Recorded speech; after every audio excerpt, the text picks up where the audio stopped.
Welcome to success post. तो बच्चों आज हम बात करेंगे करंट अफेयर 2022 की। तो करंट अफेयर 2022 से जितने भी इंपॉर्टेंट क्वेश्चन बन सकते हैं सारे क्वेश्चन को हम मिल करेंगे। तो आज है 28 सितंबर, तो 28 सितंबर से जितने भी महत्वपूर्ण क्वेश्चन बन सकते हैं सारे क्वेश्चन को हल करेंगे, जो कि अति महत्वपूर्ण प्रश्न होंगे जो अक्सर एग्जाम में पूछे जा रहे हैं। और साथ ही हर एक क्वेश्चन के साथ में आपको महत्वपूर्ण जानकारी भी दी जा रही है। तो आप लोग अंत तक बने रहें और चैनल को सब्सक्राइब करके बेल आइकन को भी प्रेस कर लें, जिससे कि आप लोगों को नोटिफिकेशन मिलती रहे। और करंट अफेयर सभी प्रतियोगी परीक्षाओं के लिए ठीक है अति महत्वपूर्ण है। तो अति महत्वपूर्ण है तो इसलिए आप लोग अंत तक जोड़ देंगे। अब चलिए देखते हैं पहला क्वेश्चन यहीं पे दे रखा है, जिसका आंसर आप लोग कमेंट करके देंगे। तो पहला क्वेश्चन देखिए क्या कह रहा है। पहला क्वेश्चन कह रहा है कि चंडीगढ़ हवाई अड्डे का नाम किसके नाम पर रखा जाएगा। तो चंडीगढ़ में जो हवाई अड्डा है उसका जो नाम बदल के किसके नाम पर रखा जाएगा। तो चंडीगढ़ का हवाई अड्डा है जो उसका नाम अब किसके नाम पर रखा जाएगा। तो आप लोग कमेंट करके इसका आंसर जोड़ दें। अब चलिए देखते हैं पहला क्वेश्चन। पहले क्वेश्चन के साथ साथ में महत्वपूर्ण जानकारी भी देखेंगे और लास्ट में हम ठीक है महत्वपूर्ण जानकारी के बाद में हम MCQ भी करेंगे, मतलब मल्टीपल चॉइस क्वेश्चन भी करेंगे। तो आप लोग अंत तक बने रहें। चलिए अब देखते हैं पहला क्वेश्चन। देखिए पहला क्वेश्चन क्या कह रहा है। ठीक है पहला क्वेश्चन है चर्चा में रहा ऑपरेशन मेघ चक्र किससे संबंधित है। तो चर्चा में रहा ऑपरेशन मेघ चक्र किससे संबंधित है। तो मेघ चक्र जो है वो बाल यौन शोषण से संबंधित है। ठीक है तो आपसे अगर पूछ ले कि ऑपरेशन मेघ चक्र किससे संबंधित है, तो बाल यौन शोषण से संबंधित है ऑपरेशन मेघ चक्र। ठीक है अब चलिए इसके बारे में देख लेते हैं। तो ऑपरेशन मेघ चक्र CBI द्वारा शुरू किया गया। तो ऑपरेशन मेघ चक्र जो है ऑपरेशन मेघ चक्र किसके द्वारा शुरू किया गया है। तो CBI के द्वारा शुरू किया गया है। ठीक है तो CBI के द्वारा ऑपरेशन मेघ चक्र शुरू किया गया है। चलिए आगे देख लेते हैं। आगे कह रहा है कि बाल यौन शोषण सामग्री ऑनलाइन डाउनलोड या शेयर करने पर इसे पकड़कर इसका उद्देश्य है, मतलब अगर ऑनलाइन आप कोई भी, जिसे मान लीजिए ऑनलाइन अगर आप कोई भी वीडियो डाउनलोड करते हैं या उसे शेयर करते हैं तो इसको पकड़ना इसका उद्देश्य। किसका उद्देश्य है। ऑपरेशन मेघ चक्र का यही उद्देश्य है। ठीक है चलिए अब देख लेते हैं महत्वपूर्ण जानकारी। देखिए महत्वपूर्ण जानकारी में क्या दे रखा है। महत्वपूर्ण जानकारी में दे रखा है कि ऑपरेशन गंगा। तो ऑपरेशन गंगा कब चलाया गया था। तो ऑपरेशन गंगा था यूक्रेन में फंसे भारतीयों को वापस लाने के लिए। जब यूक्रेन का युद्ध चला है तो यूक्रेन में जितने भी भारतीय फंसे थे तो उनको वापस लाने के लिए ऑपरेशन गंगा चलाया गया था। ठीक है चलिए आगे देख लेते हैं। आगे कह रहा है कि ऑपरेशन मेघदूत। तो ऑपरेशन मेघदूत जो है वो चलाया गया था सियाचिन में भारतीय, ठीक है सियाचिन में भारतीयों का तिरंगा फहराने के लिए। तो भारतीयों को तिरंगा फहराने के लिए सियाचिन में ऑपरेशन मेघदूत चलाया गया था। कब चलाया गया था। तो 1984 में चलाया गया था ऑपरेशन मेघदूत। ठीक है चलिए आगे देख लेते हैं। आगे देख रहा है कि ऑपरेशन पोलो। तो ऑपरेशन पोलो जो कि हैदराबाद को भारत में मिलाने के लिए 1948 में चलाया गया था। ठीक है तो ऑपरेशन पोलो जो है वो हैदराबाद को भारत में मिलाने के लिए 1948 में ऑपरेशन पोलो चलाया गया था। चलिए आगे देख लेते हैं। आगे देखिए कह रहा है, आगे कह रहा है कि ऑपरेशन जीरो ओवर। ठीक है तो ऑपरेशन जीरो ओवर जो है वो भारत छोड़ो आंदोलन के पहले वाली रात को 1942 में चलाया गया था। मतलब ऑपरेशन जीरो जो है, ठीक है ऑपरेशन जीरो ओवर जो है भारत छोड़ो आंदोलन के पहली वाली रात को, जब भारत छोड़ो आंदोलन की पहली वाली रात को चलाया गया था। ठीक है ऑपरेशन जीरो ओवर 1942 में। चलिए आगे बढ़ते हैं, हम नेक्स्ट क्वेश्चन देख लेते हैं। देखिए क्वेश्चन नंबर 2। क्वेश्चन नंबर 2 कह रहा है कि 25 सितंबर 2022 को किस राज्य में, ठीक है बथुकम्मा ठीक है बथुकम्मा उत्सव की शुरुआत हुई है। तो बथुकम्मा उत्सव की शुरुआत ठीक है किस राज्य में हुई है। तो तेलंगाना राज्य में हुई है। चलिए अब देख लेते हैं महत्वपूर्ण त्यौहार। ठीक है तो महत्वपूर्ण त्यौहार देखिए क्या कह रहा है कि त्रिशूलपुरम। तो त्रिशूलपुरम जो है वो केरल का महत्वपूर्ण त्यौहार है। ठीक है खर्ची। तो खर्ची जो है वो त्रिपुरा का महत्वपूर्ण त्यौहार है। ठीक है बोनालू। तो बोनालू जो है वो तेलंगाना का महत्वपूर्ण त्यौहार है। चलिए आगे बढ़ते हैं, नेक्स्ट को देख लेते हैं। ठीक है तो जितने भी इंपॉर्टेंट हैं सारे आप लोग देखते रहिए। देखिए हार्नबिल। तो हार्नबिल जो है वो नागालैंड का महत्वपूर्ण त्यौहार है। ठीक है चेरी ब्लास्म। तो चेरी ब्लास्म जो है वो मेघालय का महत्वपूर्ण त्यौहार है, चेरी ब्लास्म। ठीक है और कह रहा है कि मरु महोत्सव। तो मरु महोत्सव जो है वो राजस्थान का है। ठीक है तो राजस्थान का मरु महोत्सव जो कि उत्सव बहुत प्रसिद्ध है। चलिए आगे बढ़ते हैं, नेक्स्ट क्वेश्चन देख लेते हैं। क्वेश्चन नंबर 3 देखिए क्या कह रहा है। क्वेश्चन नंबर 3 कह रहा है कि जॉर्जिया, ठीक है जॉर्जिया मेलोनी किस देश की पहली महिला प्रधानमंत्री बनेगी? तो जॉर्जिया मेनाली जो कि किस देश की पहली प्रधानमंत्री बनेगी, पहली महिला प्रधानमंत्री बनेगी? तो इटली की बनेगी। ठीक है, तो इटली की पहली महिला प्रधानमंत्री जॉर्जिया, ठीक है, जॉर्जिया मेलोनी बनेंगी। चलिए आगे बढ़ते हैं, हम नेक्स्ट क्वेश्चन देख लेते हैं। क्वेश्चन नंबर 4 देखिए क्या रहा है। क्वेश्चन नंबर 4 कह रहा है कि प्रतिवर्ष अंत्योदय दिवस कब मनाया जाता है? तो प्रतिवर्ष अंत्योदय दिवस जो है वो 25 सितंबर को मनाया जाता है। 25 सितंबर को प्रतिवर्ष अंत्योदय दिवस मनाया जाता है। अंत्योदय है क्या? तो अंत्योदय है, ठीक है, गरीब में सबसे गरीब का उत्थान करना अंत्योदय कहलाता है। मतलब गरीबों में भी गरीब का उत्थान करना अंत्योदय कहलाता है। चलिए आगे देख लेते हैं। इसकी घोषणा 2004 में हुई और पहली बार 25 सितंबर 2015 को अंत्योदय दिवस मनाया गया था। तो पहली बार अंत्योदय दिवस कब मनाया गया था? तो 25 सितंबर 2015 को मनाया गया था। और इसकी घोषणा कब हुई थी? तो 2014 में हुई थी। ठीक है, चलिए आगे देख लेते हैं। आगे कह रहा है कि पंडित दीनदयाल उपाध्याय के जन्मदिन पर अंत्योदय दिवस मनाया जाता है। तो अंत्योदय दिवस जो है वो पंडित दीनदयाल उपाध्याय जी के जन्मदिन पर मनाया जाता है अंत्योदय दिवस। चलिए आगे बढ़ते हैं, हम नेक्स्ट क्वेश्चन देख लेते हैं। नेक्स्ट क्वेश्चन देखिए कह रहा है क्वेश्चन नंबर 5। ठीक है, क्वेश्चन नंबर 5 कह रहा है कि हाल ही में चर्चा में रहा नोरू। ठीक है, नोरू क्या है? तो नोरू क्या है? तो नोरू एक चक्रवात है। ठीक है, तो चर्चा में रहा नोरू जो है एक चक्रवात है। चलिए आगे बढ़ते हैं, हम नेक्स्ट क्वेश्चन देख लेते हैं। क्वेश्चन नंबर 6 देखिए कह रहा है। क्वेश्चन नंबर 6 कह रहा है कि देश का दूसरा नैनो खाद प्लांट कहाँ स्थापित किया गया है? तो देश का दूसरा नैनो खाद प्लांट कहाँ स्थापित किया गया है? तो प्रयागराज उत्तर प्रदेश में स्थापित किया गया है देश का दूसरा नैनो खाद प्लांट। चलिए आगे बढ़ते हैं, हम नेक्स्ट क्वेश्चन देख लेते हैं। नेक्स्ट इसमें दे रखा है कि भारत का पहला नैनो खाद प्लांट, ठीक है, कालोल गुजरात में स्थापित किया गया था। तो कालोल गुजरात में पहला, ठीक है, भारत का पहला नानो खाद प्लांट स्थापित किया गया था। और देश का दूसरा प्लांट कहाँ पे स्थापित किया गया है? तो प्रयागराज उत्तर प्रदेश में स्थापित किया गया है। चलिए अब आगे बढ़ते हैं, नेक्स्ट क्वेश्चन देख लेते हैं। क्वेश्चन नंबर 7 देखिए कह रहा है।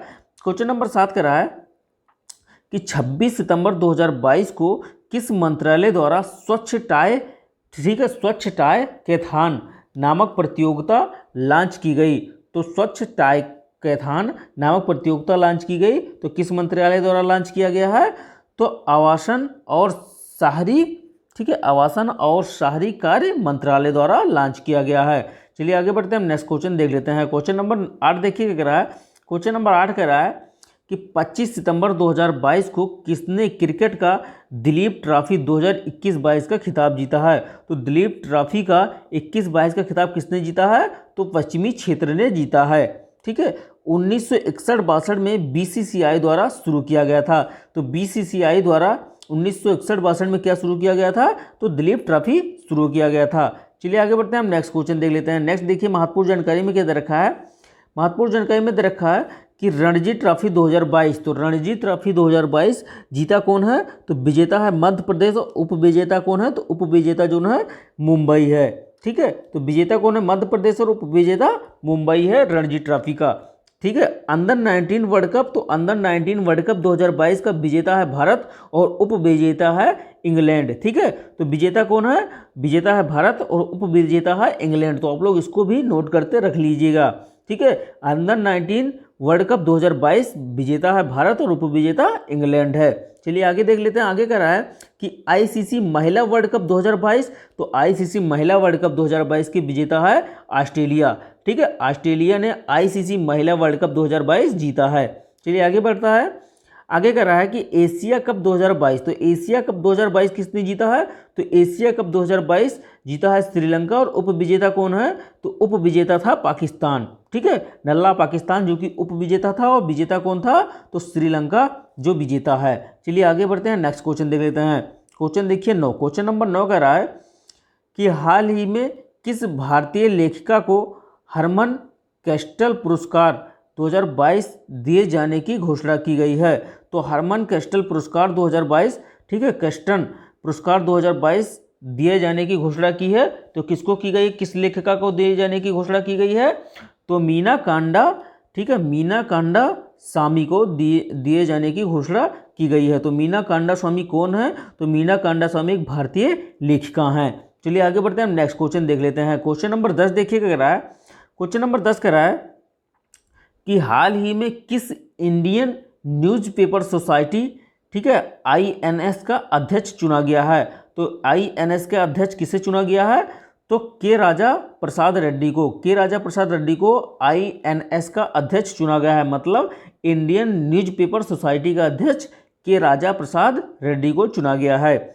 इंडियन न्यूज़पेपर सोसाइटी INS की स्थापना 1939 में हुई थी। मतलब इंडियन न्यूज़पेपर सोसाइटी की स्थापना 1939 में हुई थी। इंडियन न्यूज़पेपर सोसाइटी INS का उद्देश्य भारत में समाचार पत्र नियंत्रण करना है। ठीक है, तो भारत में समाचार पत्र नियंत्रण करना किसका उद्देश्य है, तो INS का उद्देश्य है, मतलब इंडियन न्यूज़पेपर सोसाइटी का उद्देश्य है। चलिए महत्वपूर्ण जानकारी भी देख लेते हैं। देखिए महत्वपूर्ण जानकारी में क्या दे रखा है, महत्वपूर्ण जानकारी में दे रखा है कि पत्र सूचना कार्यालय, तो पत्र सूचना कार्यालय PIB, ठीक है, के प्रमुख, तो PIB के प्रमुख कौन है, तो सत्येंद्र जी हैं। ठीक है, मतलब पत्र सूचना कार्यालय के प्रमुख है सत्येंद्र जी। हरिता, ठीक है, हरित्या प्रेस परिषद के अध्यक्ष, तो हरित्या प्रेस परिषद के अध्यक्ष हैं रंजना देसाई। ठीक है, हरत्रिया प्रेस परिषद के अध्यक्ष हैं रंजना देसाई। ठीक है, अखबारों के मुख्यदाता, ठीक है, तो अखबारों के मुख्यदाता, ठीक है, तो मैट कॉफ हैं। तो मैट कॉफ जो कि अखबारों के मुक्तदाता हैं, अखबारों के मुक्तदाता मैट कॉफ हैं। चलिए आगे बढ़ते हैं, नेक्स्ट देख लेते हैं। देखिए नेक्स्ट क्वेश्चन, ठीक है, नेक्स्ट अब आ गया मल्टीपल चॉइस क्वेश्चन, जो कि वेरी वेरी इंपॉर्टेंट है। अब जो भी पढ़े हैं आप वही, ठीक है, मल्टीपल चॉइस भी उसी तरीके से कर लेंगे तो आपका एकदम क्लियर हो जाएगा। चलिए अब देख लेते हैं। 28 सितंबर करंट अफेयर 2022 से जितने भी इंपॉर्टेंट क्वेश्चन बन सकते हैं सारे क्वेश्चन को हम देखेंगे। ठीक है, तो चैनल पे अगर आप नए हैं तो चैनल को लाइक करें और शेयर करें और सब्सक्राइब करके बेल आइकन को भी प्रेस कर लें, जिससे कि आप लोग नोटिफिकेशन मिलती रहे। चलिए अब देखते हैं पहला क्वेश्चन। देखिए पहला क्वेश्चन क्या कर रहा है, पहला क्वेश्चन कर रहा है कि हाल ही में चंडीगढ़ हवाई अड्डे का नाम बदलकर किसके नाम पर रखा जाएगा। तो चंडीगढ़ हवाई अड्डे का नाम किसके नाम पर रखा जाएगा, तो चंडीगढ़ हवाई अड्डे का नाम, ठीक है, जिन्होंने भी कमेंट दिया है वो अपना आंसर चेक कर सकते हैं, भगत सिंह के नाम पर रखा जाएगा। भगत सिंह के नाम पर रखा जाएगा चंडीगढ़ हवाई अड्डे का नाम। चलिए आगे बढ़ते हैं, नेक्स्ट क्वेश्चन देख लेते हैं। क्वेश्चन नंबर 12 देखिए क्या करा है, क्वेश्चन नंबर 12 करा है कि हाल ही में लुईस पेस्चर, ठीक है, लुईस पेस्चर का निधन हुआ है, वो कौन थी, तो कौन थी, तो एक अभिनेत्री थी। तो ऑप्शन नंबर सी से जगह अभिनेत्री थी लुईस पेस्चर। ठीक है, लुईस फ्लेचर जो कि एक अभिनेत्री थी। चलिए आगे बढ़ते हैं, नेक्स्ट क्वेश्चन देख लेते हैं। नेक्स्ट क्वेश्चन देखिए क्या है, क्वेश्चन नंबर 13 है कि हाल ही में बीपीसीएल ने किस देश की कंपनी के, ठीक है, कंपनी प्रेटोवास, ठीक है, प्रेटोवास के साथ समझौता किया है। तो प्रेटोवास के साथ किस देश की कंपनी के साथ समझौता किया है, तो ब्राजील की कंपनी के साथ समझौता किया है। ठीक है, तो ऑप्शन नंबर डी से हो जाएगा। चलिए आगे बढ़ते हैं, नेक्स्ट क्वेश्चन देख लेते हैं। क्वेश्चन नंबर 14 देखिए क्या करा है, क्वेश्चन नंबर 14 करा है कि एससीओ सदस्य देशों के अभियोजक जनरल की 20वीं बैठक कहाँ पर आयोजित की गई है। तो कहाँ पे की गई है, एससीओ सदस्यों की अभियोजक जनरल मीटिंग, तो 20वीं बैठक कहाँ पे की गई है, तो अस्थाना में की गई है। तो ऑप्शन नंबर डी से हो जाएगा। चलिए आगे बढ़ते हैं, नेक्स्ट क्वेश्चन देख लेते हैं। क्वेश्चन नंबर 15 देखिए क्या रहा है, क्वेश्चन नंबर 15 कह रहा है कि हाल ही में किसने पंडित दीनदयाल उपाध्याय जीवन दर्शन, ठीक है, संबंधता नामक पुस्तक का विमोचन किया है। तो किसने किया है, तो ऑप्शन नंबर ए हो जाएगा, जगदीश धनखड़ ने किया है। तो जगदीश धनखड़ कौन है, तो आप लोग कमेंट करके बताएं। ठीक है, तो जगदीश धनखड़ है कौन। ठीक है, चलिए आगे बढ़ते हैं, हम नेक्स्ट क्वेश्चन देख लेते हैं। नेक्स्ट क्वेश्चन देखिए क्या रहा है, क्वेश्चन नंबर 16, क्वेश्चन नंबर 16 कह रहा है कि हाल ही में अंतर्राष्ट्रीय परमाणु हथियार उन्मूलन दिवस कब मनाया गया। तो अंतर्राष्ट्रीय परमाणु, ठीक है, अंतर्राष्ट्रीय परमाणु हथियार उन्मूलन दिवस कब मनाया गया है, तो 26 सितंबर को मनाया गया है। तो ऑप्शन नंबर सी से जगह 26 सितंबर को अंतर्राष्ट्रीय परमाणु हथियार उन्मूलन दिवस मनाया गया है। चलिए आगे बढ़ते हैं, नेक्स्ट क्वेश्चन देख लेते हैं। क्वेश्चन नंबर 17 देखिए क्या कह रहा है, क्वेश्चन नंबर 17 कह रहा है कि हाल ही में किस भारतीय लेखिका ने हरमन कैस्टन पुरस्कार जीता है। तो हरमन कैस्टन पुरस्कार किस भारतीय लेखिका ने जीता है, तो ऑप्शन नंबर डी से हो जाएगा, मीना कैंडा सामी ने जीता है। चलिए आगे बढ़ते हैं, नेक्स्ट क्वेश्चन देख लेते हैं। क्वेश्चन कह रहा है, क्वेश्चन नंबर 19 कह रहा है कि हाल ही में S&P ग्लोबल रिसर्चिंग, ठीक है, रिसर्चिंग के वित्तीय वर्ष 2022-23 में भारत की जीडीपी विकास दर कितने % रहने का अनुमान लगाया गया है? तो कितने % रहने का अनुमान लगाया गया है?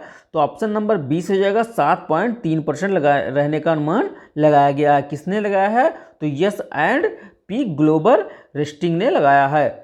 चलिए आगे बढ़ते हैं, नेक्स्ट क्वेश्चन देख लेते हैं। क्वेश्चन नंबर 20 देखिए क्या रहा है। क्वेश्चन नंबर 20 कर रहा है कि हाल ही में किस राज्य के मंत्रिमंडल ने प्राथमिक स्कूली बच्चों के लिए ट्यूटर योजना को मंजूरी दी है? तो ट्यूटर योजना को मंजूरी दी है किस राज्य के मंत्रिमंडल ने? तो हिमाचल प्रदेश के मंत्रिमंडल ने ये योजना, ठीक है, चलाई है, ट्यूटर योजना। चलिए आगे देख ले हैं। तो इतने इंपॉर्टेंट क्वेश्चन थे। तो 28 सितंबर से करंट अफेयर से जितने भी इंपॉर्टेंट क्वेश्चन थे सारे आप लोगों को करा दिए गए हैं। अगर आपको वीडियो अच्छी लगी हो तो इनको लाइक करें और शेयर करें और सब्सक्राइब करके बेल आइकन को भी प्रेस कर लें, जिससे कि आप लोग नोटिफिकेशन मिलती रहे और डेली 7 बजे, सुबह 7 बजे आप लोग करंट अफेयर